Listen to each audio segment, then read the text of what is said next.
19 जुलाई बुधवार की सुबह ओसियां थाना क्षेत्र के चेराई गांव की रामनगर ढाणी एक दिल दहलाने वाली घटना सामने आई, जिसमें एक ही परिवार के 4 सदस्यों पूनाराम व उनकी पत्नी भवरी, पुत्र वधू धापू और 6 माह की पोती की नृशंस हत्या धारदार हथियार से गला रेतकर कर दी गई।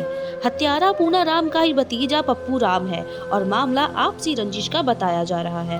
बेखौफ अपराधी ने हत्या के बाद शवों को आग के हवाले कर दिया। पड़ोसी जब धुआं देखकर घटना स्थल पर पहुंचे तो उन्होंने शवों को अधजली हालत में पाया।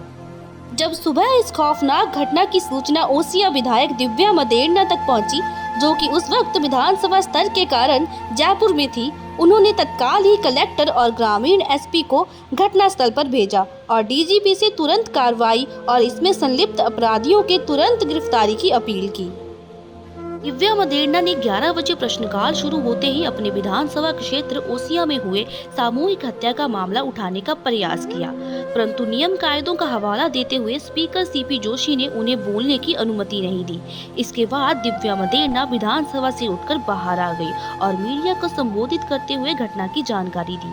उन्होंने बताया कि अपने विधानसभा के अंतर्गत वह न्याय व्यवस्था के साथ किसी भी प्रकार की अनियमितता बर्दाश्त नहीं करेगी। वह जोधपुर के वर्तमान आईजी पर भी जमकर बरसी और उचित प्रशासनिक कार्यवाही कर रहे थाना अधीक्षकों के अनावश्यक तबादले पर भी सवाल खड़े किए। उन्होंने इस नृशंस आपराधिक घटना को दुर्भाग्यपूर्ण एवं दिल दहलाने वाला बताते हुए अपनी संवेदना व्यक्त की।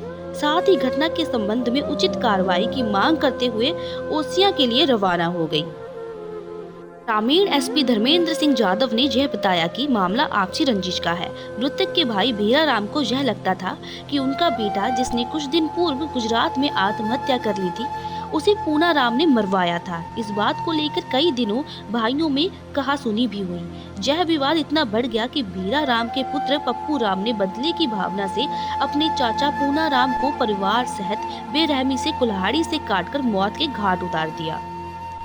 इस घटना से हर कोई सदमे में है। पूरे दिन ट्विटर पर जोधपुर और दिव्या मदेरणा ट्रेंड करता रहा। शाम को दिव्या मदेरणा जयपुर से घटना स्थल लगभग 400 किलोमीटर की दूरी तय करके आनन फानन में पहुंची। देर रात तक वह चेराई गांव के लोगों के साथ बैठी रही। वह पीड़ित परिवार को हौसला देती रही। उन्होंने पीड़ित को मुआवजा सहित सरकारी नौकरी की मांग को उठाया। उनका कहना था कि पीड़ित का पूरा परिवार इस दर्दनाक घटना में तबाह हो गया। सरकार को तत्परता से मदद के लिए आगे आना चाहिए। दिनांक 20 को देर रात तक पार्थिव शरीरों को मुख अग्नि दी गई। पूरे दिन विधायक दिव्या मदेरणा पीड़ित परिवार और ग्रामीणों के साथ घटना स्थल पर अपनी मांगों को लेकर डटी रही।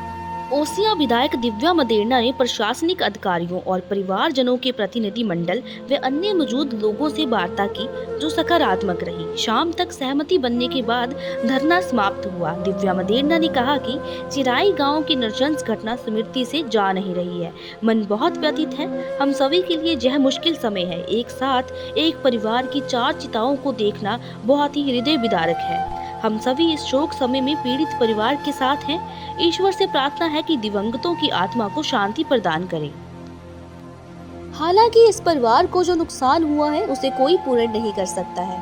फिर भी इस परिवार पर आए विकट संकट को देखते हुए स्थानीय विधायक सुश्री दिव्या मदेरणा ने संवेदनशीलता दिखाते हुए एक महत्वपूर्ण निर्णय लिया, जिसमें पीड़ित परिवार के सहयोग हेतु अपने विधायक कोष से 1 करोड़ रुपए की सहायता राशि स्वीकृत की गई है और पीड़ितों के खेत में 25-25 लाख की लागत से 3 सरकारी ट्यूबवेल स्वीकृत करने हेतु जलदाय मंत्री को पत्र लिखा, जो शीघ्र ही लग जाएगी। इसके अतिरिक्त जिला परिषद से पशु आश्रय सहित विभिन्न कार्यों के लिए 3 लाख रुपए की राशि अलग से स्वीकृत करने हेतु अनुशंसा की गई है। घटनाक्रम के बाद से लगातार विधायक दिव्या मदेरणा जी ने इस परिवार को न्याय दिलाने के लिए यथासंभव सहयोग किया है। इस घटना के पीड़ित पक्ष की कमजोर स्थिति को देखते हुए उनके सहयोग हेतु मानवीय दृष्टिकोण से स्थानीय विधायक सुश्री दिव्या मदेरणा जी द्वारा किया गया सहयोग निश्चित रूप से उनके लिए उपयोगी होगा और संबल प्रदान करेगा।